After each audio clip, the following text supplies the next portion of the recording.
Well, good afternoon, everybody, and thank you for joining us for this Shifting Mindsets webinar. We're really glad you could be with us today. I want to start on behalf of all of us by just acknowledging that we are on the lands of traditional owners.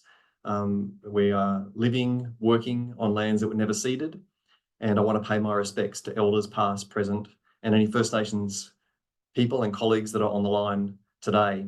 We are privileged to welcome and grow our children and support our families in these places. I want to acknowledge First Nations leaders, advocates, organisations that have fought for children and their families, and acknowledge the consequences of adversity and trauma experienced at the hands of systems over many generations.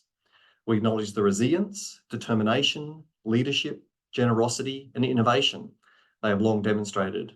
And we acknowledge that First Nations ways of knowing, being, and doing have much to teach us, including in the space that we're talking about today, about shifting mindsets. Some of you may well be familiar with passing the message stick, which is a great example. I'd certainly encourage you to have a look at that. It's a way that we can help to shift the public narrative in support of First Nations justice and self-determination. So I'd like to welcome you all on behalf of Thriving Queensland Kids Partnership and on behalf of our host today, the Paul Ramsay Foundation. Thank you very much to the Foundation for being willing to put this really important conversation on today. And it will be a conversation. We want to have an interactive session here. And so there's an opportunity for you to put questions in the chat. We're going to have a panel session later on. So we're looking forward to your contributions to it.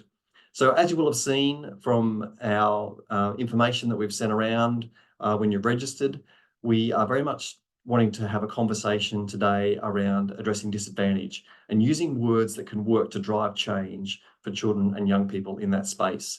Thriving Queensland Kids is a systems intermediary, and what that means is we are looking to pull some system levers to change systems, to change the odds for children and young people so they're more able to thrive. And one of the things we've learned along the way is that it's really important how you frame your communication. That can make a difference to how it impacts how people think and feel and act in response to your communication. And so very early on, we started to establish a relationship with the Frameworks Institute in the US, who are a leader at the forefront of some of this research about how we can best communicate to shift some of these systems. And so we are going to share some of that today through their CEO, Nat Kendall-Taylor, who has kindly joined us. And we're also going to share some of the resources that Thriving Queensland Kids Partnership has begun to develop and can offer your work around framing and communications. And so we're hoping this will be a very practical session as well that you can take away and use some of this material. So we are going to start, as I said, with a keynote from Nat Kendall-Taylor, who is the CEO of Frameworks Institute. And as I mentioned, they have been doing research in the public understanding and framing of social issues for many years now. Nat himself is a psychological anthropologist, the only one I know, and he has a strong link to the Centre on the Developing Child at Harvard University, which has strong links to the Alberta Family Wellness Initiative, which is something that Thriving Queensland Kids has lent into as we've developed up our ways of working. But yeah, I'm very pleased that Nat is with us. He's not only a colleague now, he's become a friend of Thriving Queensland Kids Partnership. He is a regular visitor to Australia, and we're so glad he's able to join us today. So thanks, Nat. Over to you for the keynote. Cool. Thank you, Roger, very much. It's lovely to hear that you consider me a friend. I consider you all friends as well. Let me just focus on sharing my screen really quickly. I'm absolutely horrible at doing more than one thing at a time. So let me just sort this out and then I'll be right back with you. Okay, Roger, I can see it. Can you see my screen? You can still hear me? And well, there's a little icon that went up there. Okay, great. So first of all, I want to acknowledge I have the privilege today of being able to do a quick acknowledgement of country. I'm coming to you from Gadigal land today, which is wonderful, and just want to pay my respects to elders past, present, and emerging as well. And just to thank all of the colleagues with whom I worked who are on this call, friends and colleagues, Roger, at the Thriving Queensland Kid Partnership, as well as friends and colleagues at the Paul Ramsay Foundation and others as well. So just, it's really good to be with you all here today. And for once on at least like a slightly similar time zone, which is fantastic. It's not 11 p.m. my time. It's a very civil hour, and it's great to be with you. So my name is Nat Kendall-Taylor. I help lead an organization called the Frameworks Institute, and I am, as Roger said, a psychological anthropologist, and I've spent the last 25 years of my career studying how culture influences the way that we process information and make decisions. And what I want to talk to you about today is how this idea of psychological anthropology, in particular, two concepts that come out of our field of cultural mindsets and framing, are what I think potentially really powerful tools, but largely untapped tools that we can use in our work to address disadvantage and to advance the well-being of children and families. And so that's what I want to focus on today. I really will be kind of taking us through and talking about those two core concepts of cultural mindsets and framing. And so what I want to do is first of all, establish some kind of basic definitional parameters of those terms, and then really dig into the way that there's a set of mindsets that we've seen in the 12 years now that we've been working in Australia, largely on issues of early childhood, but that we've seen across that work, as well as some new work that we're doing with colleagues on disability rights, and kind of talk to you about how those mindsets really impede our ability to make progress in addressing disadvantage. And then, as Roger said, I'm going to try to end with some more kind of practical, pragmatic, and concrete recommendations that we can use in our work. And I would really highly recommend that if people are interested in going further, to check out some of the materials that Roger and colleagues are going to share at the end of the call, some really kind of practical toolkits and pieces of really applied advice that you can use to take these principles and bring them kind of right into the center of your work. We'll then, as we said, have a panel and some discussion.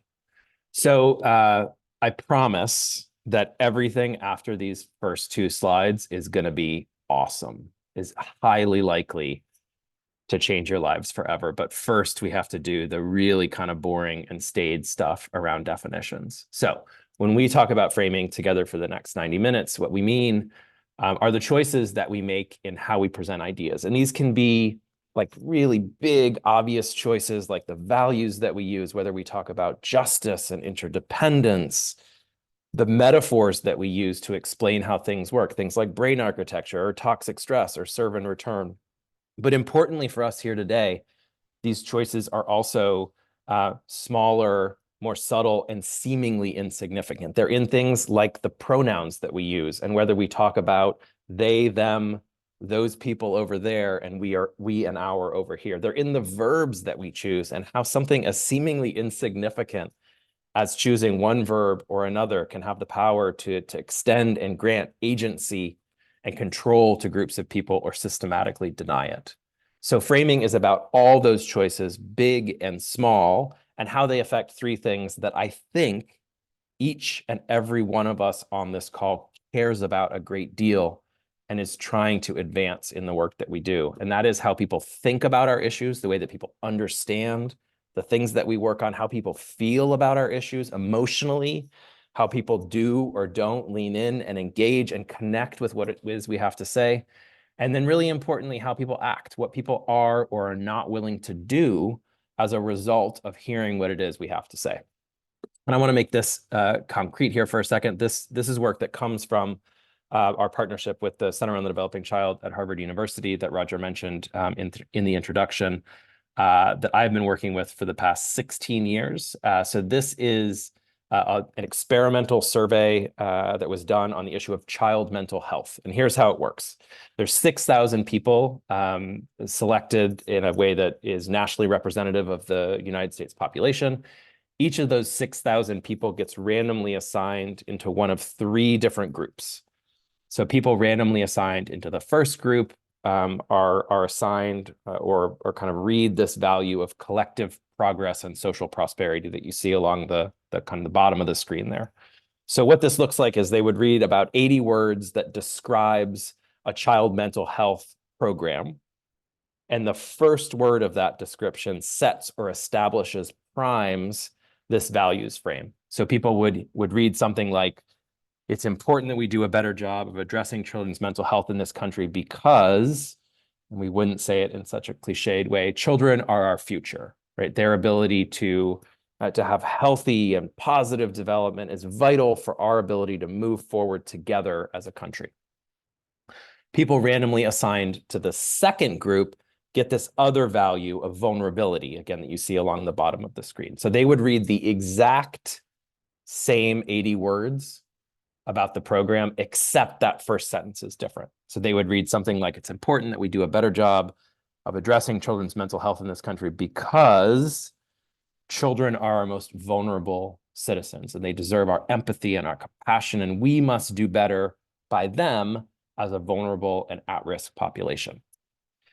Then people randomly assigned to the third condition, this is the best condition, get nothing. They're the control condition. They're the kind of zero line that you see cutting across the middle of your screen. And then everybody answers the same set of questions that measure people's support for, in this case, 12 evidence-based child mental health programs and policies. So what you're going to see on this next click are what I, and Roger has seen this before, and I know what Roger thinks are two gorgeous green bars are going to appear on the screen. And what those green bars are going to show you is the extent to which hearing even that subtly different frame in the first sentence has on people's support for these policies and solutions. So you should see two bars now and notice two things. That value of collective progress and social prosperity is boosting. It is increasing the degree to which people support these solutions. That is good news.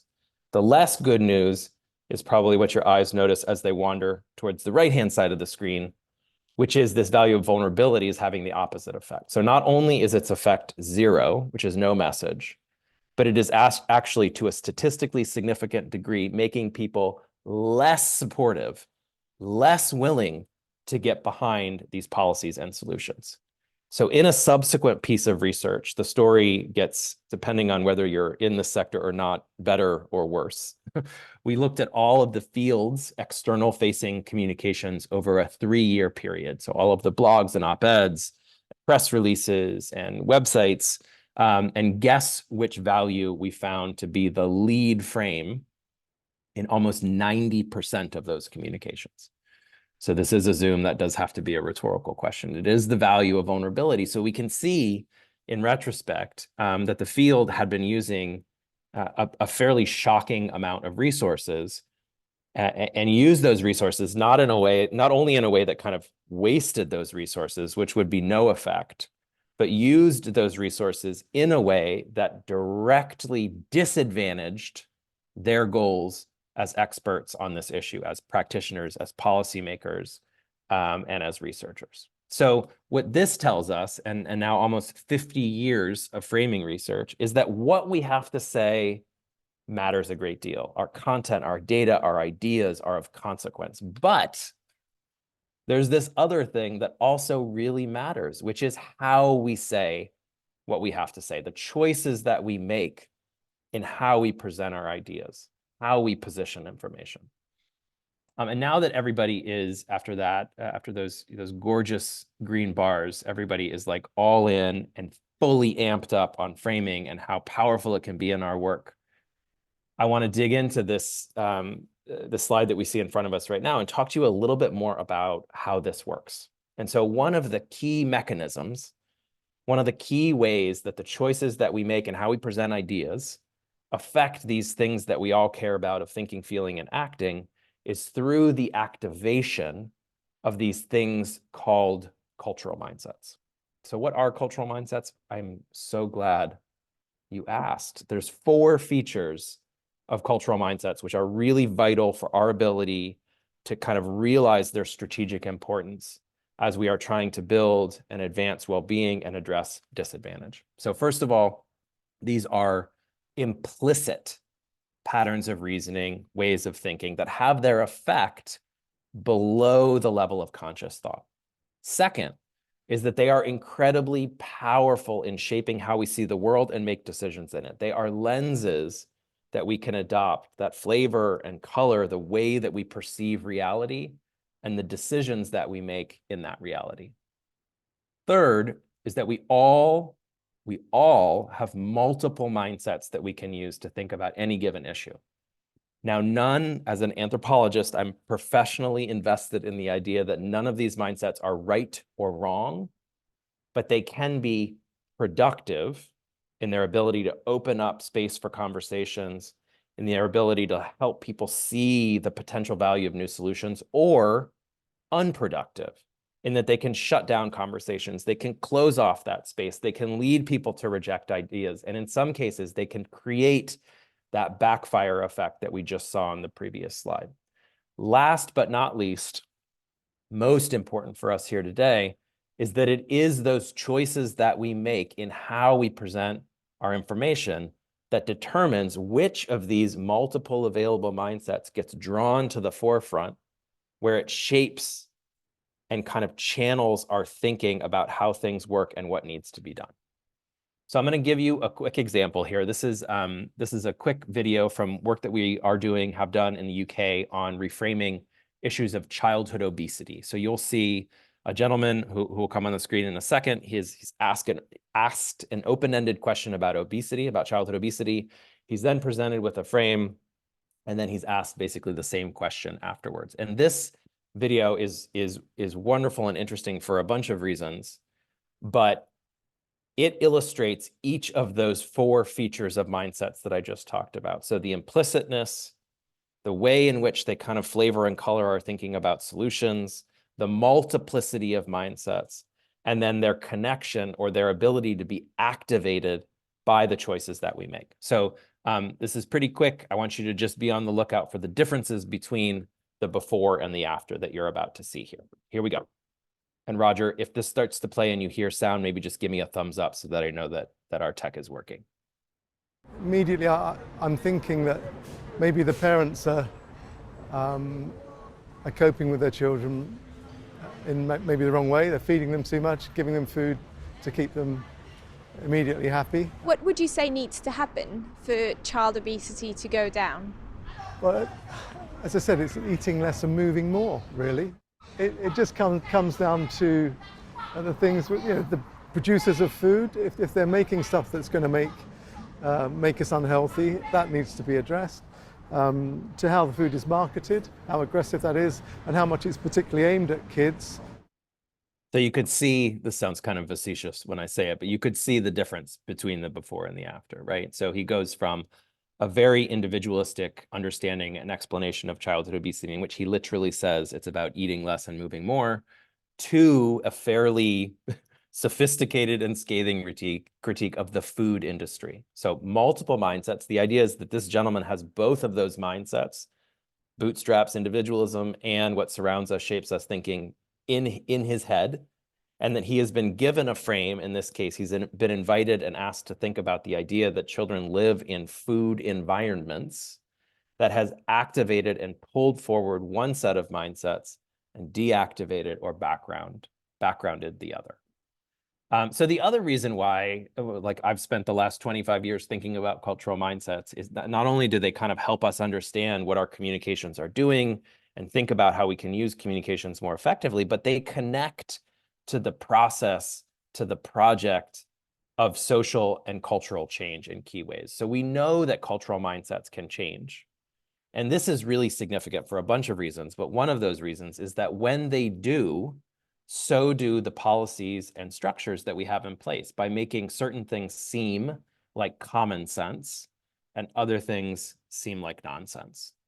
And the example that I like to give is not work that we've done, comes from the field of public health in the United States, is around kind of anti-tobacco efforts, where you can really see this connection between frames and mindsets and policy in the policy context. So for a long time, the field of public health, again, in the United States, this may not be true or have been true in Australia, framed issues of tobacco with this frame of individual vice, that this is about, decisions that are being made that shouldn't be made and should be made differently.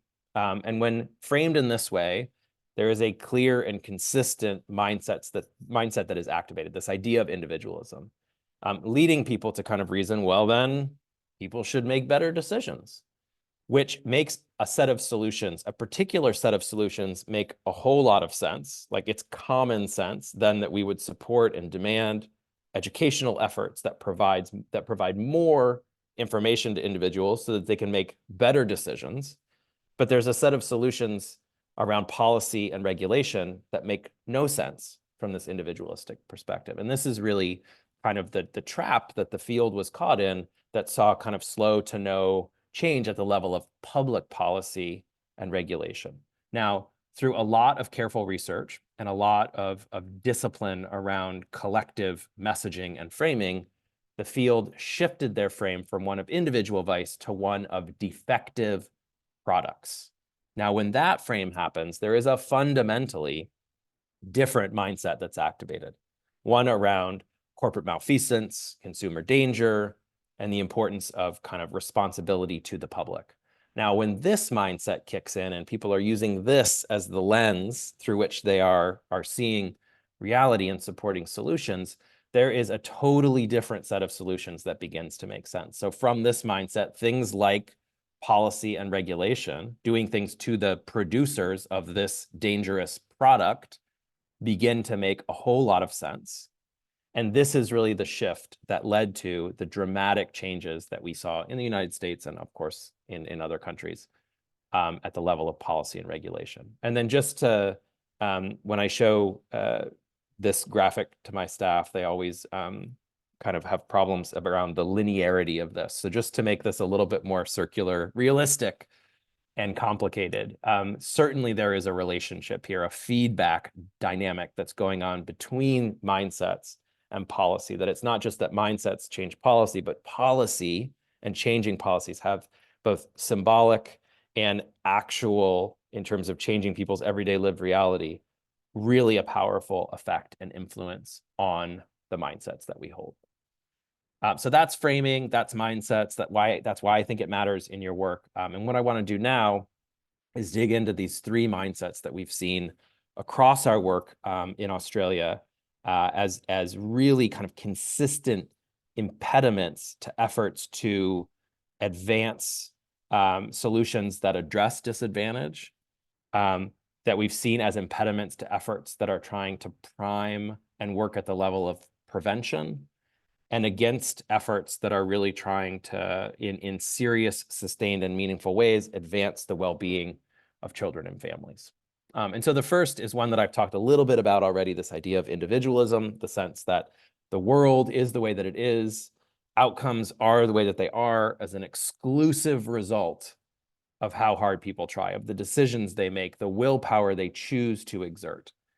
And it's not that this is wrong, right? It turns out like decisions do matter, but it is the case that when our attention becomes kind of narrowly trained on this way of thinking, that there's a whole bunch of things that surround us and shape our well-being, policies, institutions, resources, neighborhood contexts, relationships, that drop out of view in light of the power of those almighty bootstraps.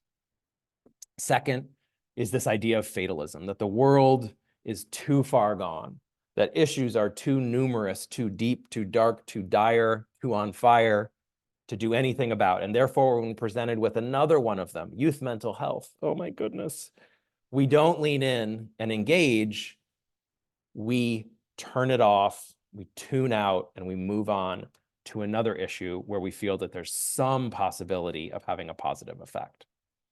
And last but not least, I think kind of most dangerous and toxic of all is the mindset of otherism. This very easy and immediate way in which we lock into thinking about the world in terms of us and them, of in and out groups, and the way in which we adopt a zero-sum lens on reality that forces us to see that any more for they and them over there, by definition, means less for me and mine over here. And so what I want to do, I want to spend a little bit of time kind of breaking these down a little bit, kind of taking you into some of the research that shows how problematic these mindsets are.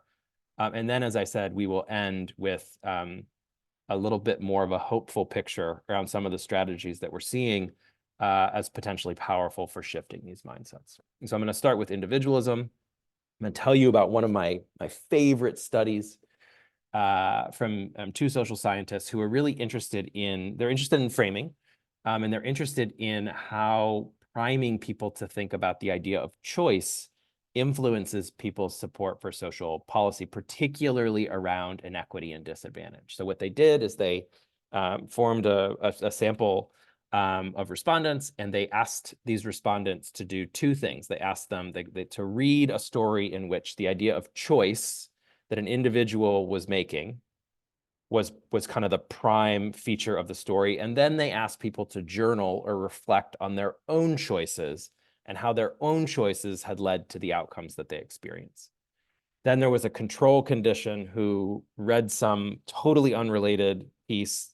In studies like this, they love to do really random stuff, like have people read about patterns of bird migration and then do a journaling about that issue. And what they found is that those people who were primed with choice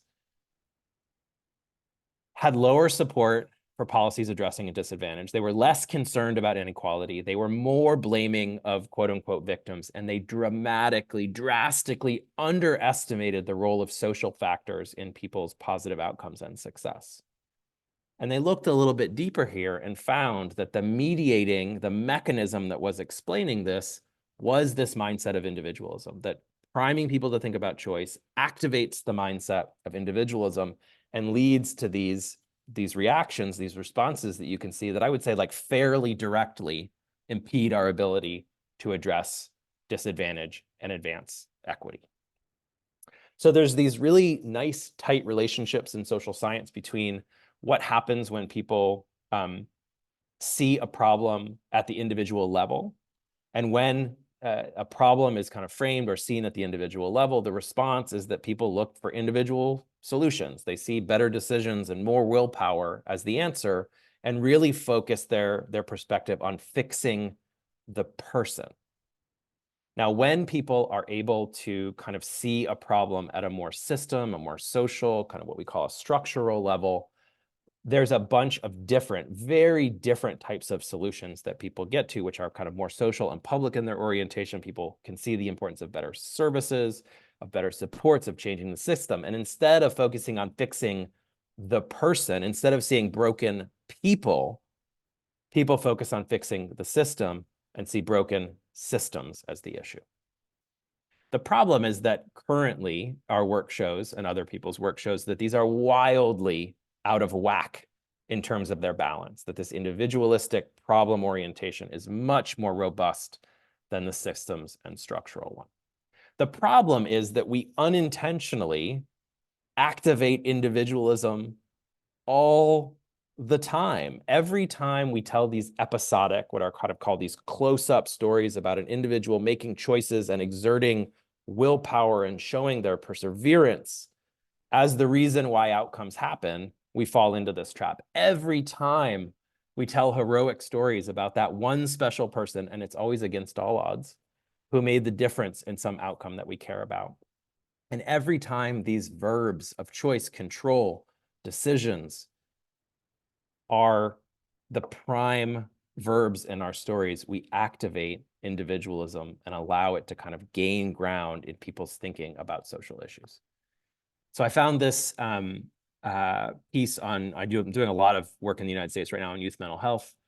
This is a great piece that shows how we inadvertently activate individualism. So on the face of it, this looks like a pretty good piece, like it doesn't fall into the crisis trap that so much of our communications around youth mental health in the United States fall into. But when you look at this more closely and carefully from a framing perspective, you start to see, or it becomes really apparent, how this falls into the individualism trap. You read this and you think that youth mental health is all about people doing what this young woman has done, which is making better decisions, taking responsibility for these states, and the importance of everything that surrounds us and shapes us fades out of view.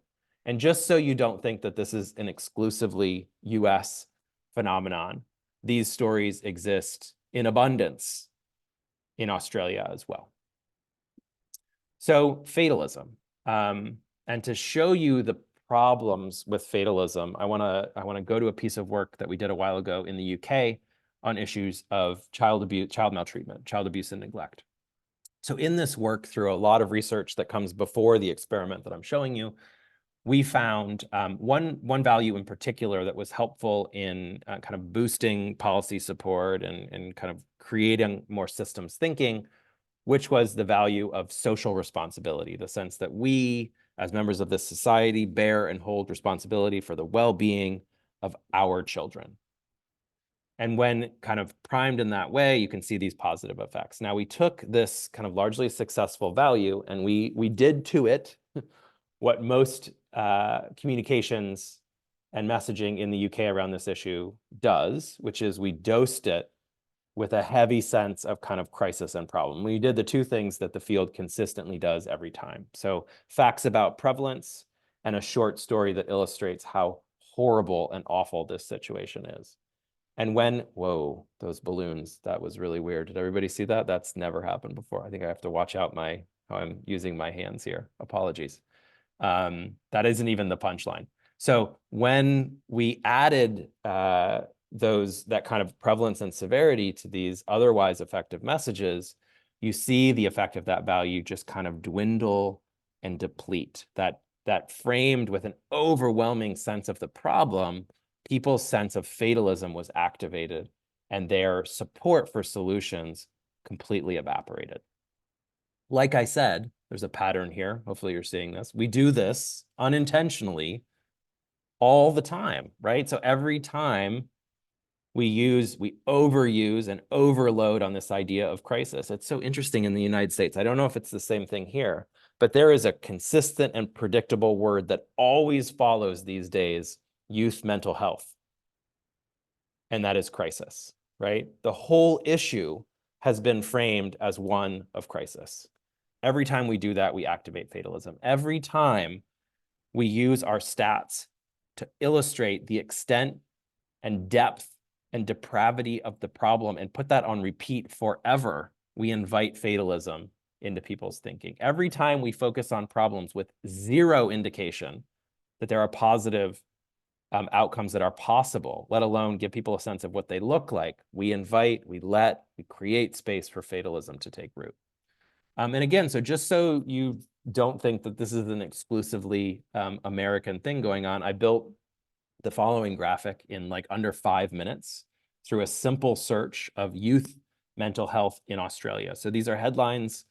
You can see the way that this issue is overwhelmingly framed as one of crisis. And it's interesting, it's not just the words crisis, but look at the imagery, look at the kind of image toning that's going on here. It is heavy in terms of crisis, which makes it easy for people to become fatalistic and disengage.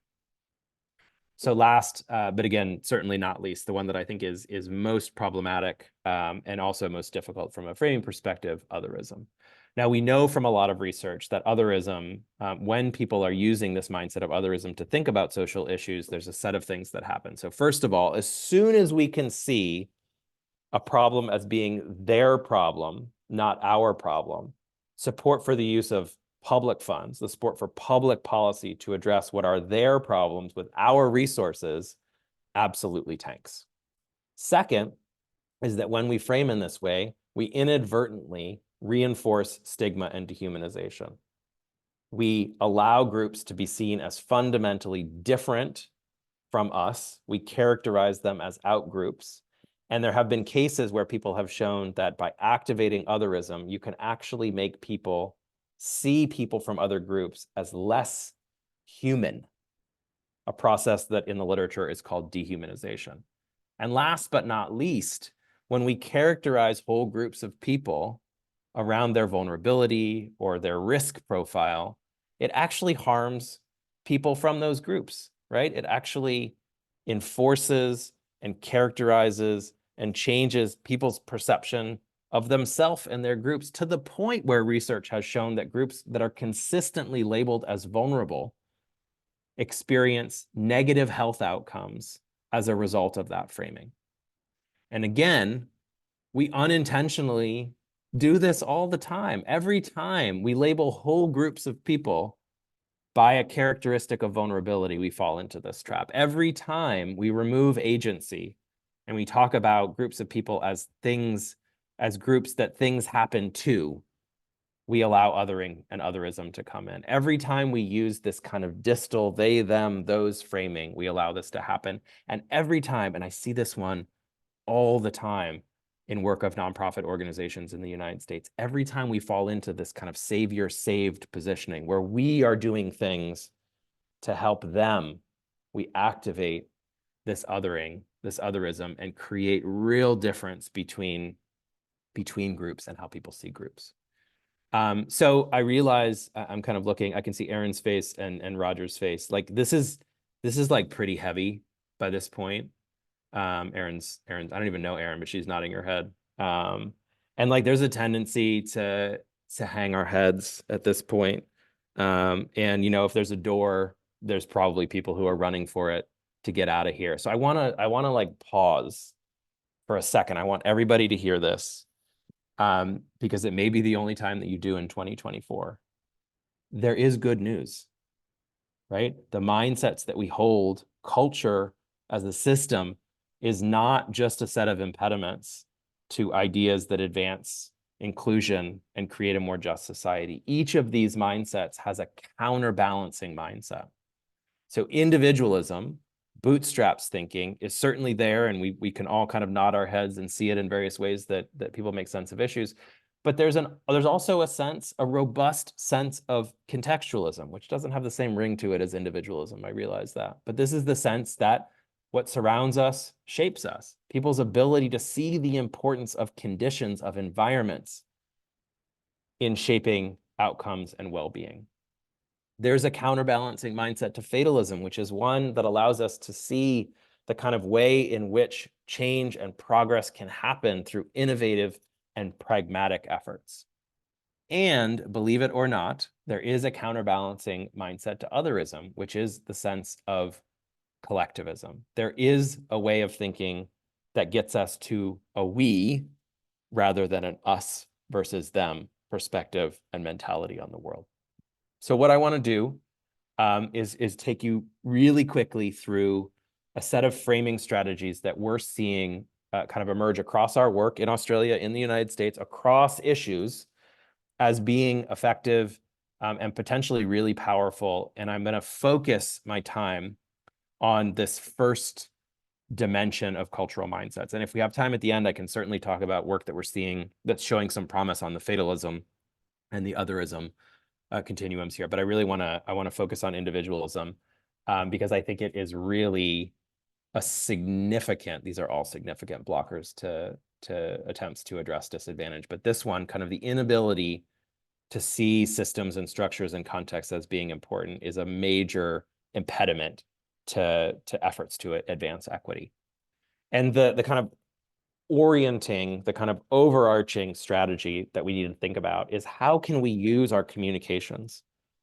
How can we use the choices that we make and how we say what we have to say to advance, to push forward this perspective, this appreciation, this realization that what surrounds us shapes us? And there's three more particular strategies that I want to take you through. So first of all, the importance of actively, strongly, intentionally pushing context into the equation. Now, this can be accomplished, as I'll tell you about in a second, through the use of metaphor that has a particular thing that it's communicating about the primacy of context. It can also happen through stories that aren't just about heroic individuals, but that are about communities and even policies and systems and programs where those things have a role that really clearly show the importance of environments, relationships, and support in the well-being of groups of people. So the example that I'm going to give you of this comes from, it's that same project on child maltreatment in the UK. This is a specific line of that work that's looking at how you get people to kind of what we call a more social determinants perspective on neglect, that allow people to see that neglect is not just a product of evil parents, you know, making bad choices and doing the wrong things. So what I'm going to show you here, this is another one of these before and after kind of scenarios. I'm going to show you some video of people being asked open-ended questions about kind of what causes neglect, what might lead to childhood neglect, and what can be done to address it. So that's the first video that I'll play, and then we'll go from there. I think think this is about a minute. So kind of be on the lookout about what you're seeing in terms of how people are making sense of the mindset that people are using to think about this question. What are some of the reasons why children are neglected? Yeah. I mean, I think there could be a lot of things. One, parents. I mean, it all depends on the parent. Lack of understanding of how to be a parent. Some people produce children and they have no responsibility for that. Maybe they're too self-absorbed. Too selfish. I guess they shouldn't be parents. They just weren't made to have children. A lot of people have children without really fully comprehending what is expected of them as parents. They don't know what it is to show love to another person. So what do you think could be done in this country to reduce levels of neglect? I think when someone has that decision to have a child, they need to really step up to the plate and obviously make sure they're doing what's needed for the kid. I think everybody's got to change their behaviour. Don't always hope for a handout. You see these people who have got like 19 kids from 7 different women, and they're milking the system. I believe it comes from the individual as opposed to something you can put around people. You would only get help if you help yourself. You can't obviously control people and how they live their lives. People don't necessarily get educated as to how to bring up their children. I'd say it's just a bit too difficult to say that you'd have to cure poverty in order to prevent neglect. Okay, so that's the before. If we were in the same room together, I would ask you the question of what mindset do you see activated there? But hopefully it's pretty clear that people are thinking through this mindset of individualism, right? That it's about choices and will and kind of the internal characteristics of actors in this equation. So what we did then is present people with this metaphor. It's what's called, the geeky name for this is called a kinesthetic metaphor. So it deals with kind of principles of physics. And the basic metaphor is how the addition of significant weight and load to a vehicle whose job it is to move forward can affect the ability of that vehicle to do what it's meant to do. You can read the metaphor here, but that's kind of the extent. So this metaphor was then kind of conversationally delivered about 30 seconds to people in these on-the-street interviews, what you all in a more sophisticated way call vox pops.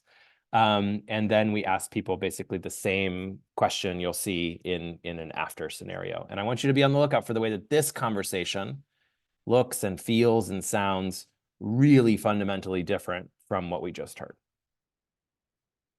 How does that make you think about what would cause neglect? People don't have the means, they don't have even the mental ability to do it anymore if they themselves are suffering for whatever reason. Become overloaded by life and what it's throwing at you, then yes, I'd say neglect is probably more likely to happen. All these conditions that little by little, take away our capacity of caring. Financial worries. The feeling that you're, in a situation that you don't have full control of. Worries about exactly when the next meal is going to come from. Worries about their living condition. As stuff comes along that's stressful, that's difficult, you sort of takes away some of your ability to do stuff that you have to do. All these things just get in the way. So you're always firefighting, and because of that, you don't have the time that's necessary, that's you need to actually nurture your children properly. Everything is just a great deal more tough. What does that suggest could be done to reduce levels of neglect in the UK? I think you would need to address why these people feel overloaded. What are the reasons behind it? Perhaps third parties are, someone else who's prepared to come along and share the load with you. Support is needed. Support is needed there. Obviously, they need help. They need experience. Just having more kind of advisors within communities that parents are encouraged to go to. It's not about demonising the person who's neglecting. It's about realising that actually they're totally subject to all these external factors. So a fundamentally different conversation, right? One that is really acknowledging the role of what surrounds us, shapes us. So the second recommendation is around the importance. So we've found across our work that if the mission is to kind of create support for solutions that address disadvantage, talking about inequities and disadvantage has to be a part of those messages. But we've also found that there's a particular way to do that that's more effective than other ways. And The strategy is really to move from a framing approach that focuses on declaring the existence of disparities to one that focuses on explaining why disparities and disadvantage exist and how solutions address them. So moving from a strategy that focuses on declaration to one that focuses on explanation. And this example comes from work that we've done on how to frame issues of adolescent development. 2 frames that were tested here. The first is a kind of description or declarative frame in which the difference between outcomes experienced by different groups of young people was kind of baldly laid out. Differences in terms of educational success and career achievement. And when we tested that frame, and you have to kind of squint this screen here, but really there's no effect here. So kind of indistinguishable from 0, which is no message, which should never be our goal when it comes to communications. Then we took those same facts and we added to them a very short 2-sentence explanation about why these disparities exist. In this case, a focus on kind of neighborhood segregation in the United States, patterns of historic disinvestment in schools that creates different opportunities to access quality education. And when paired with this explanation, you see these messages are really powerful in moving and increasing support for policies that are designed to improve equity and to address inequities. The third and final strategy is really highlighting efforts that have been made, programs, initiatives that are in communities that are addressing conditions and context and improving outcomes. And so for this, I want to go back to that example, these beautiful blue bars around maltreatment, child maltreatment in the UK. Remember, effective value added to it, an overwhelming sense of severity and awfulness, all that goes away. To this message, we then added one more thing. We then added a short description of a particular program that was being implemented in a community that provided support to parents that decreased levels of abuse and neglect. And when we added that explanation of that description of a particular program that was influencing context and improving outcomes, this is where you saw kind of the most effective messages emerge. So at the end of these recommendations, there's this litmus test, which I think is really helpful in terms of a practical thing that we should all be doing with our communications. So if you've just written a press release or a blog or an op-ed, what you should do, what you can do, is read that piece and ask yourself, is it possible that someone can walk away from this piece thinking that individuals are the cause of the problem and the sole source of solutions? And if the answer to that is in any way yes, it means you need to go back to that piece and think about these recommendations that you see on the screen right now. Really guard against the kind of overexpansion of individualistic explanations of the issue.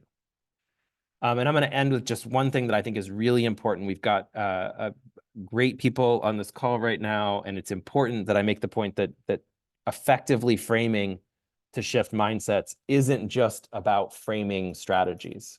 It is really about changing the dose or the signal of a message in the context. So this is how most issues that I've worked on over the last 25 years look.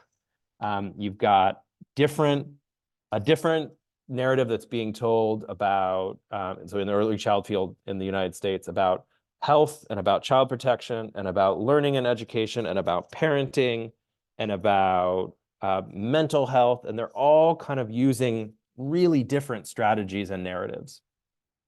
And what do you think this is likely to do in terms of changing mindsets? Again, has to be a rhetorical question. The answer is like nothing. And worse than nothing is that people don't like to stay confused, and when presented with a cacophony like this, they actually default and go further back to the very beliefs that we're trying to kind of shift and expand. So the answer, and this is going to be deceptively simple, but in actuality is wicked hard, is to move from a context that looks like this to a context that looks like this. And I think this is like a core piece of the strategy that's behind the Thriving Queensland Kids Partnership work. And it'd be great as we get forward in the conversation to talk a little bit more about how powerful this can be, but how really legitimately hard it is to align around a set of frames. And with that, I just want to end with a quote. This is from an Austrian philosopher named Ivan Illich, who said that neither revolution nor reformation can ultimately change a society. Rather, you must tell a more powerful tale, one that, and I can't read the side of it, one so persuasive that it sweeps away the old myths and becomes the preferred story. And with that, I'm going to say thank you very much. I'm going to stop my screen share and I'm going to hand back to someone, I think To Roger me, at this Nat. point. Yeah, Thank there you go, yes. Roger. Thank you. Yeah. Thank you so much, Nat, for just encapsulating so much research and experience into such a short presentation, but doing so succinctly and powerfully. Thank you, Nat. I'm sure that everybody really appreciated that. And I've heard a lot of those concepts a number of times, and I still get something new and different to take away. So really appreciate you taking us through that. As mentioned at the top, we do want to have a panel session as part of this as well. And we're going to move into that segment now. And each of our panelists, and we have 3 panelists today, are going to give a bit of a short response to Nat's address. And we're also going to ask them to give a little bit of why and how they're using framing. So we've already got some examples from Nat. And now this is an opportunity for some of our more local people to say how they're using it here in Queensland and what opportunities they see for using framework in their future work as well, as they try and influence some of these mindsets and shift some of these mindsets. So before we get into that, allow me to introduce you to our panel members today. So first of all, we have Louise Denoon, who is the Executive Director for Public Libraries and Engagement at the State Library of Queensland. Her job is basically about building enduring collaborative partnerships across the state. And it's a really dynamic library service that she's dealing with there, mostly connected with local governments. And she is supporting communities to meet the challenges of the future through those libraries. It positions the state library and public libraries, and also our Indigenous knowledge centres, which are part of that network, as central to communities. And they're doing some fantastic work there, which I'm sure you're about to hear about. Erin Glapiak is the Acting Director for Media and Communications and Youth Participation at the Queensland Family and Child Commission. She has 2 decades of experience around communication across various sectors. And again, as Nat alluded to, that's so important that we're touching all the sectors that have an influence on child development, child wellbeing. And that takes different forms of communication sometimes. And so Erin's been developing strategies that are accessible, are user-centric and tailored to the audience. And so she brings that lens to this conversation today. Naomi Brown is part of our Thriving Queensland Kids team and is the lead on our framing initiative. And that is a joint initiative with the Queensland Family and Child Commission. So she comes to us from a depth of experience within that community sector, where she's been developing projects and programs. But this is a new step for her, a new way to influence some of those. Another opportunity is shape some of that public communication, which can also have some positive outcomes on the programs and the services that we design in community for our children and young people. She is working, as I mentioned, with the Queensland Family and Child Commission, but it's also an opportunity to recognise some of our other partners in this work. So NAPCAN, Children's Health Queensland, the Department of Education, and as already mentioned through Louise, the State Library of Queensland are also part of a sponsors group that have been working in this framing space. So that's our panel for today. Obviously, we will also potentially have the opportunity to bring Nat in a little bit later again with some of your questions. But I'd just like to hand it over perhaps to Louise first to give that short response to Nat's address and talk about some of the ways in which the State Library is using framing at the moment. Thanks, Louise. Well, thank you, Nat. And yes, it was absolutely, inspire. Every time I hear it, I think of other ways that we can improve and change and think about the delivery of the messaging that we do.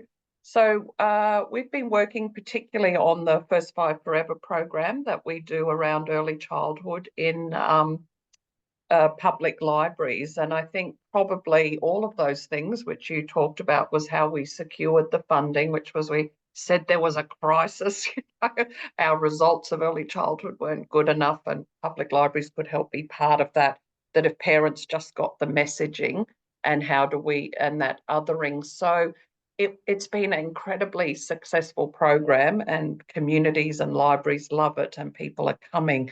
And I think the framework approach has really, how do we land this program with even more impact so that it is not only story time on Thursdays in a library, but it's actually libraries as places that champion children, that look after the much broader needs where everyone's welcome. So it's been, First Five Forever as a program has been going, I think, since 2015. So it's about our maturing as well, as when you realise that we have this network into 330 places, and how to have a place-based approach to, and being more comfortable, more accommodating, welcoming, loving, that place-based approach, rather than First Five Forever is done like this wherever you go and it's the same thing. It's valuing that the place-based approach, the community champions or championing that role of libraries at the local level. So it's been actually quite profound, and Naomi has been part of a journey with the teams here at State Library of literally looking at all of the material and literature that we've created, whether it's professional development resources, parenting tips, and the website and everything, and you realise how profound it actually is to be able to do that, and where all of those biases come in and the ways that we may have framed things. So I absolutely resonate with that diagram. I think I've seen it before, where you've got all the messages going the wrong way or different ways, not wrong in their own right, but all confusing the daylights out of families and parents and children. And I really feel like in Queensland, with the Thriving Queensland Kids Partnership, particularly by having education, health, libraries, different people in the room, we may be saying things a bit differently or in our own contexts, but we also are on message in that way. So I think happy to take any questions about it, but I do think having heard you again, that it would be interesting if there was some work more broadly about public libraries and the framework approach, because in some ways they can be set up as places for other people, not for me, or they can be places where you, so anyway, that would be an interesting conversation to have, of how to maintain them and can grow libraries as a way of greater community and citizen engagement. Thanks very much, Louise. And yeah, it's please feel free to pop any questions into the chat, but you might also want to respond to some of Louise's questions there as well, and pop some ideas in there that can be part of our discussion a little bit later. Thank you, Louise. We might move on to Erin now and give Erin that same opportunity. Thanks, Erin. Thanks, Roger. Thanks for having me, and thank you for the warm welcome. I'm going to start by just explaining to everyone online today who we are, what we do and why we do it, and how framing fits in with that. So the purpose of the Queensland Family and Child Commission, or the QFCC as we're more commonly known, is to influence change that improves the safety and wellbeing of Queensland's children, young people and their families, and also the communities around them. So we have two main portfolios in my particular team. That is the role of communications, and that is around the awareness, raising awareness and advocating for children, young people and their families. And we do that by providing information and resources to support organisations and the community using diverse and effective communication methods. The second part of our portfolio is around youth participation. We empower children and young people to influence decisions that affect their lives, and we do this by providing children and young people with meaningful opportunities that can influence systemic change and advocate for action. So it's been repeated quite regularly lately that the QFCC is exceptionally productive, and anyone that follows our social media channels, I'm sure, can attest to that. We put out a lot of information. And being a communications team, we actually receive every piece of externally facing communications that comes through the Commission for external audiences, and that could be in the form of, reports, papers and other deliverables. We also put out and produce a lot of content for community as well as other primary stakeholders. So as a comms person, I am well aware that we don't always have a choice of the ingredients on offer to produce a strong message. But what we can do is choose how we use these ingredients and to communicate with that strength-based message. And, that's quite powerful. And that's all part of the framing that we're learning about more and more as the months go by. So the QFCC has hosted Naomi in the capacity of the Thriving Queensland Kids Partnership Framing Initiative for, I think it's been almost a year now. And I feel what it has created for us is a new vantage point. So a completely new perspective on things. So all day, every day, we work tirelessly to influence people in power, so decision makers, policy makers, and we communicate a lot. What the framing initiative has shone a brighter light on for us is the power behind this, and of course the unconscious messaging that we're conveying while we're performing the churn and burn of all the information that we're putting out. So this power becomes exceptionally important when we're considering people and families and communities that are involved in the systems that we're trying to improve. Some of the communication platforms that we have initially invested in with embedding reframing approaches are around our media and social media. We've also turned a strong focus to our publications and also our data storytelling. So last year we held, and this is a great prime example of how we've embedded framing. We held a photo shoot across 3 locations, Brisbane, Cherbourg and the Torres Strait. We were very conscious of not fueling misconceptions through this photo shoot, and the importance of delivering strength-based visual storytelling with these photos was extremely important. So the metaphor of widening the lens, which is echoed in my mind, thank you to Naomi, made this sort of the metaphor she's used to get that information through to me, which is a great example of reframing, is something that is continuously in my mind. So I'm going to share a slide of some of the photos. Everyone loves visuals, don't they? Here we go. Is this going to work? Please bear with me. There we go. Can you see this, Roger? Yes, we can now. Thanks, Erin. Thank you. Thanks, Roger. So these are some of the great photos that we captured. We ended up capturing around 200 plus, and through the framing lens and through this new vantage point that we have discovered, look, I'll be honest, not all of our photos are useful now, I have to say, but in this suite we have a range of beautiful photos that are impactful and lend themselves to that widening of the lens to bring the systems and communities into what we do and why we do it. Okay, hopefully that's just moved to a secondary slide. So earlier this year, we released our flagship engagement publication, Growing Up in Queensland, and this publication amplifies the voices and experiences of children across Queensland and young people. It was highly beneficial to have Naomi on board to provide that feedback and guidance that we needed. So some of the feedback was around identifying opportunities to tell that core story through this very large publication, and to, again, widen the lens to include systems and to ensure that the responsibility of these, the outcomes of young people and children isn't solely resting on parents and carers.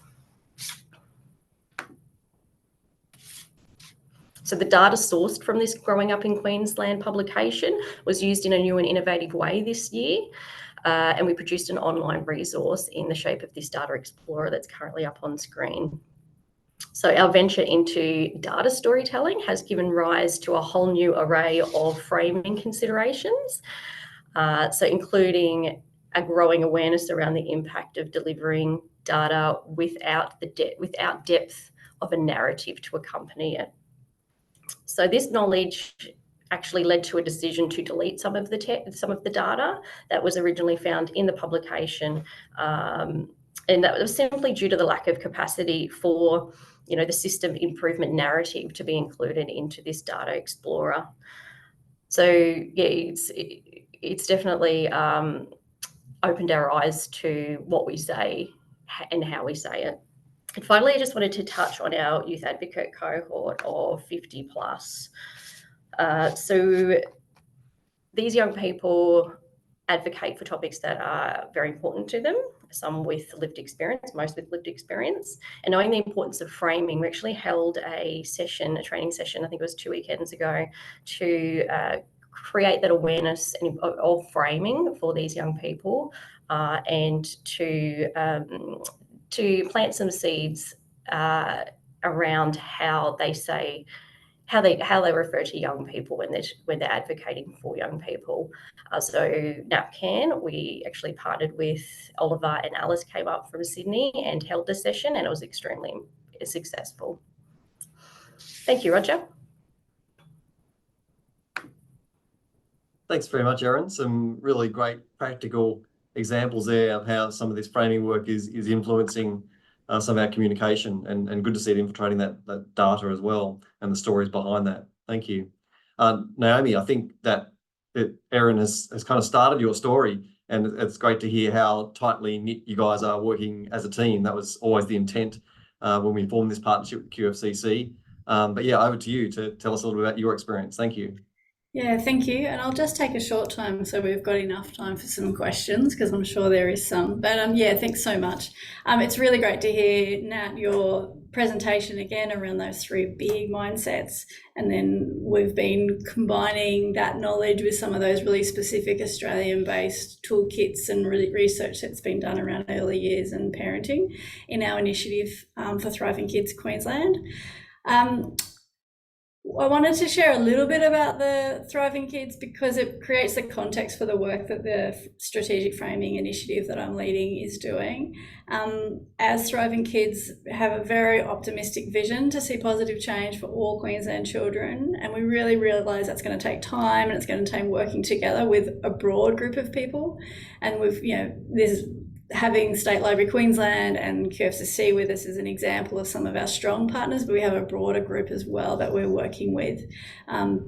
As a partnership as a whole, we're working across not-for-profits, government, philanthropists, research institutes to really activate collaboration, strengthen existing efforts of what we know is already working, and foster that innovation for change. So within the context of that, Thriving Kids were very conscious of the role messaging plays in shifting how public think and feel and act, like Nat was speaking about, for what's needed for children to achieve this goal of systemic change. And no matter if we're talking about investments or early years or data or policy, we all need to be mindful and purposeful about how we frame the work. And so that's the part of the role of the strategic initiative, has been to not only build capability and capacity with our partners and across our ecosystem, but also within ourselves, so that as Thriving Kids across all the different initiatives that we're working on, us are using those frames and using that opportunity to link into mindsets that are going to open up dialogue and avoid some of those ones that are going to shut things down.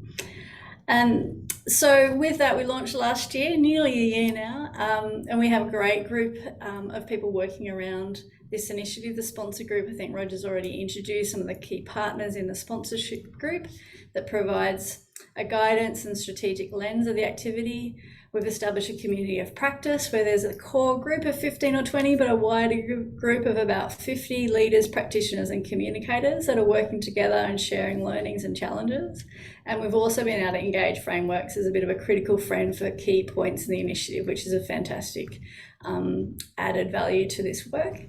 We realise that to see our goal achieved, it's not just a matter of knowing this stuff that Nat's been talking about or reading the recommendations from a communication guide, but it's also about how do we apply this knowledge and how do we support strategic implementation across a wider group of partners so that those arrows all start to point in the same direction. So this last year really has been about building capabilities and building momentum for this work. We've been doing all sorts of things. We've hosted workshops, had deep dives around framing work that's happened previous to Thriving Kids getting started.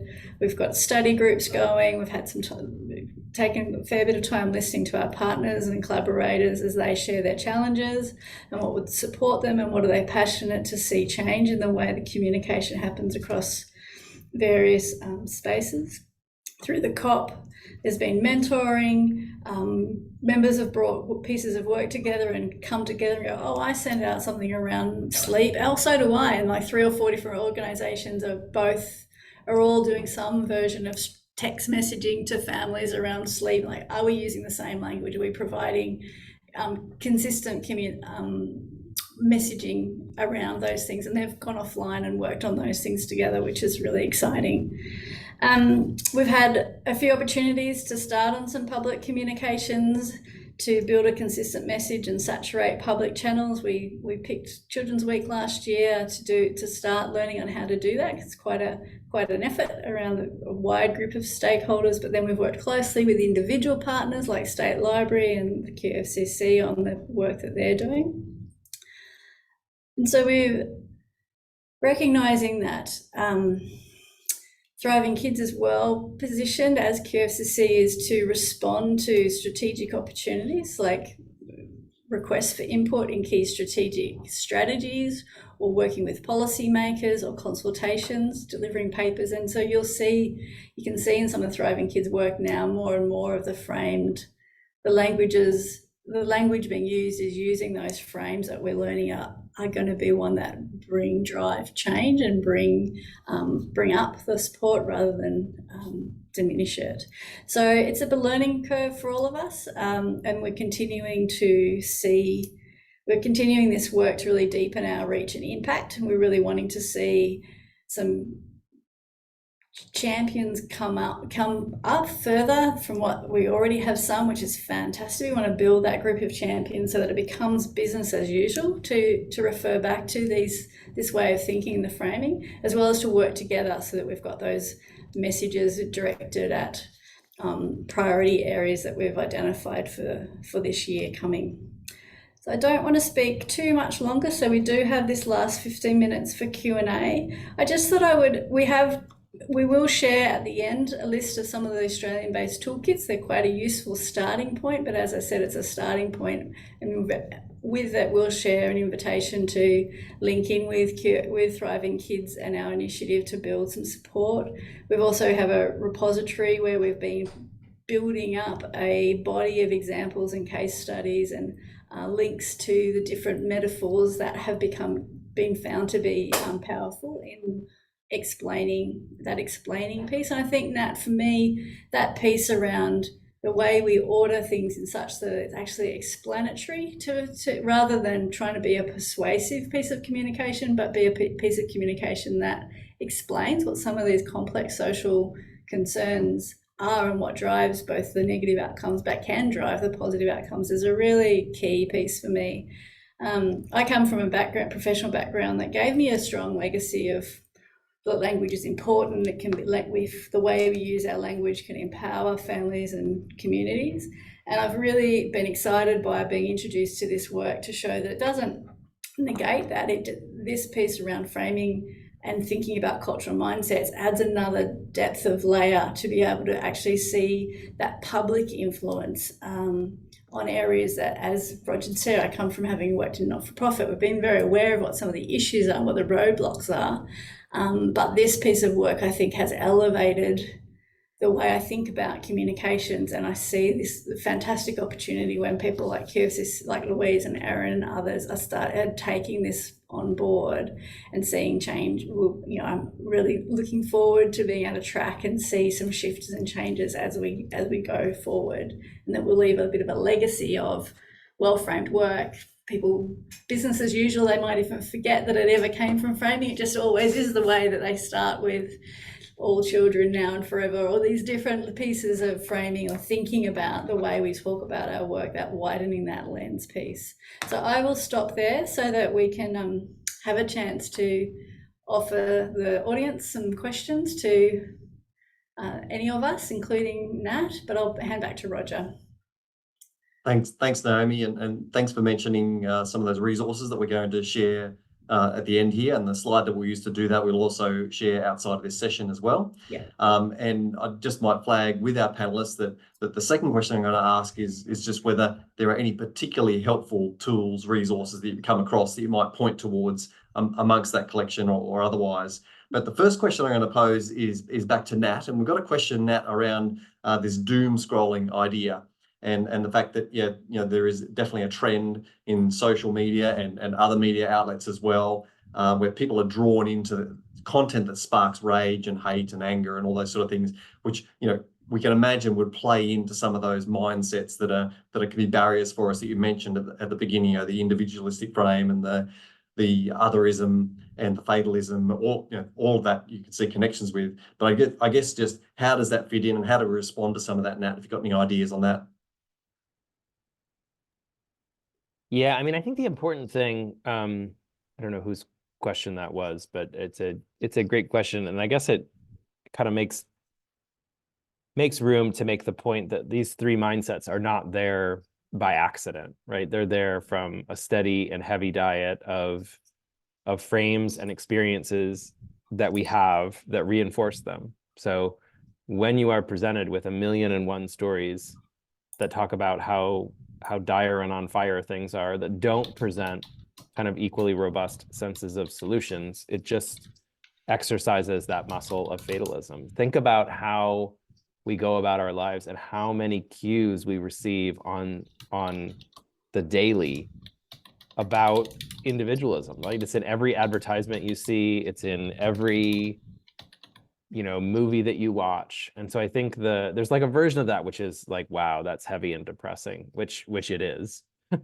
But it also is the source. It's like the silver lining as well. Like, we didn't get these mindsets from nowhere, right? We got them from exposure to a set of ways that our experiences are organized and the messages that we're presented with are framed. And so the silver lining is that we can, and there are examples of this, change that signal. We can make alterations to the information environment that over time, and these aren't like quick fixes, that over time can give people access and encourage kind of the exercising of a different set of muscles that puts us into a place where, like I said, there's a certain set of ideas that currently don't make sense to most people that can not only make sense, but seem like common sense to people.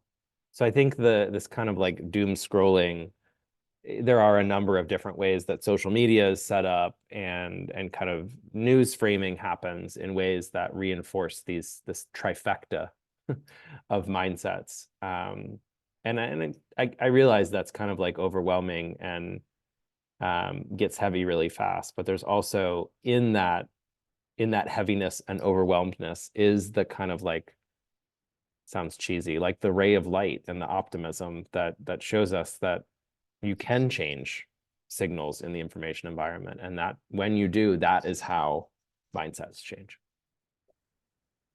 Thanks, Nat. That's really helpful.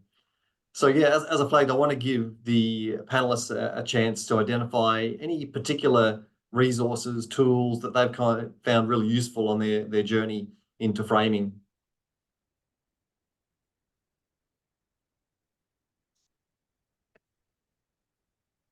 I'm certainly happy to share the result, like the list of resources we'll share at the end and talk through what they are as a starting point, and then maybe Louise and Erin can kind of pick out which ones have been helpful, or others that might have been helpful for you. So maybe if you just highlight one or two, Naomi, just so we can get some other questions as well. I won't speak to all of them.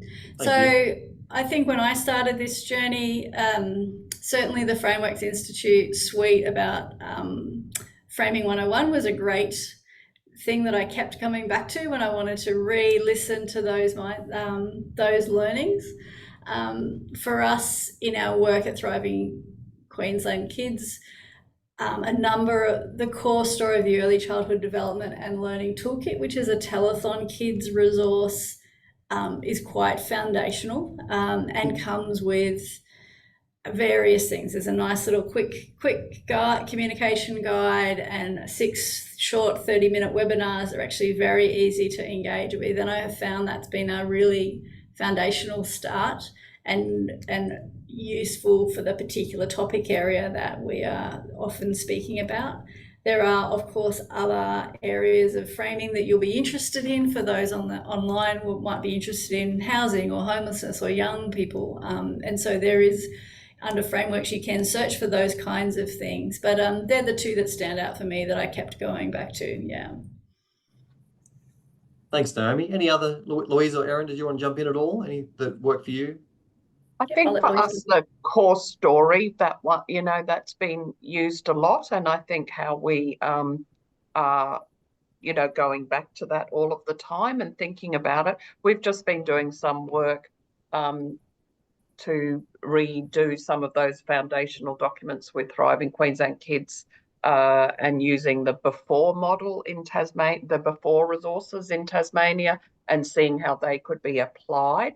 And in the end, there was quite a bit of rework required for a different context and a different audience, but it did help inspire us to think what was possible and how to lean into that strengths-based approach to early childhood, and to how deep it is for parents to feel guilty, and how all the things you have to do to try and mitigate that. So that would be my hot tip. The First 5 Forever material will start to be released, and our website for parents and our website for library staff is open for everyone to go and have a look. And we love how people borrow and that we're such a sector that does share and grow together in that way. Thanks, Louise. Erin, I think you want to jump in there as well. Yeah, I'd just like to add part of our role at the QFCC is to monitor and review the child protection systems, and to do that, one of the ways is that we survey frontline workers as well as families and communities.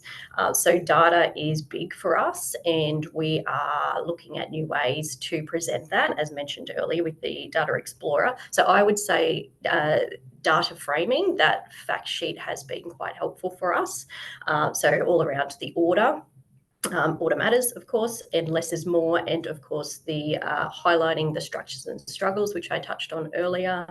The data dashboard in particular has a lot of data, and we know that researchers, policymakers, people in the sector will be referring to that regularly, we hope, to get a strong evidence base for whatever their advocacy or strategic objectives are. So we are working on a how to frame data information page that will go with the Data Explorer to help with the framing of the data when it is used outside of the QFCC. Thanks, Erin. Roger. And I'll just draw your attention to Chris from the Brotherhood of St. Lawrence has also dropped a suggested resource into the chat too, so you might also want to check that out. Thanks very much, Chris, for doing that. Erin, while you're there, I might just also ask you, I know the QFCC has done a fair bit of work around trying to amplify children's voices, and it's something dear to our heart, Thriving Queensland Kids Partnership as well. Just how you brought those together when you've got the voices of children and then some of these framing messages, and have you worked with, for example, your youth advisory group around framing? Just anything that connects those two, the child voice and framing. Yeah, sure. I did see that question come up. We amplify the voices of young people in several ways. We've got a youth advisory council that we meet with quarterly. They raise hot topics in these meetings with the commissioners and other staff. We also tap into the 50+ cohort of young people to guide some of the work of the Commission, including policies and policy submissions. And they also assist organisations outside of the QFCC in terms of the work that they are undertaking to get those youth voices embedded into the work that they do. One thing that I did actually bring up in one of the sponsorship meetings last year, was around unlearning. And as I mentioned, I've been in comms in this space for 20+ years, and you do get into habits of the way you've always done it. And I think for these new up and coming young people with their advocacy agendas, they are well aware of words that work. They're green, they're fresh, they can take on these new learnings quite easily. I find that at times they're actually more progressed than someone who is, a long stayer in communications. So does that answer the question? Yes, thanks, Erin. Really appreciate that. And there was another question, Erin, too, about the fact sheet, and we'll make sure that's part of the resources. We'll add that to the slide before we send it around, so that's in there too. Great. Thank you, Erin. Look, we've just about run out of time, so I do want to throw to our convener, Michael Hogan from Thriving Queensland Kids Partnership, just to wrap things up for us. Thanks, Michael. Thank you very much, Roger. And can I also just express our gratitude to the Paul Ramsay Foundation, one of our from the very inception of Thriving Queensland Kids Partnership, one of our extraordinary philanthropic investors and partners, and we really appreciate the opportunity to do this webinar with the broader PRF community and our other collaborators and networkers. So thank you to the PRF team. We'll just mention as well that we have another webinar with PRF in the Thriving Children series next week on our Brain Builders initiative. So we'd love anyone else who's interested to come and join and come along for that discussion as well about the Brain Builders initiative. But can I just, Nat, come back to you, please, and thank you again for the generosity of the sort of deep insights and experience and evidence and experience that you bring to this issue.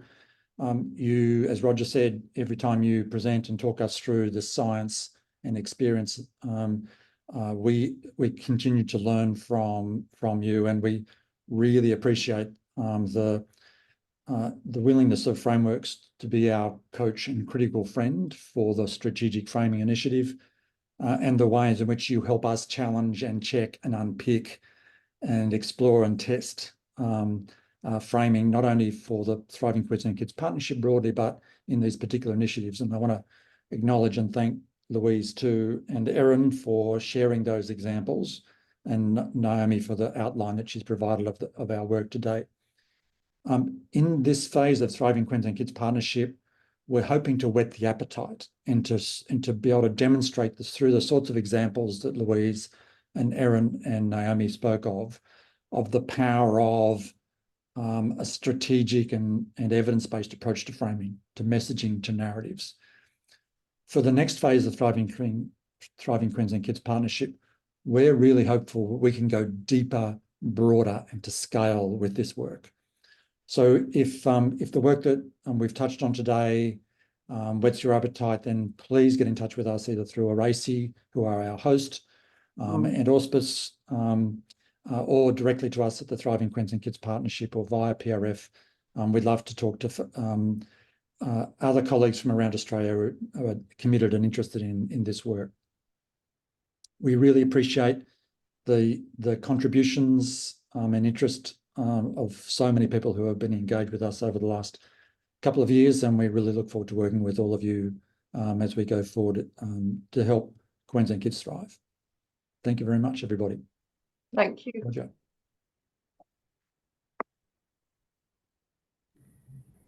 Thanks, Michael. Thank you all. We really Thanks, Roger. appreciate you joining us today, and we hope to see some examples of your framing in the ecosystem very soon. Thanks all.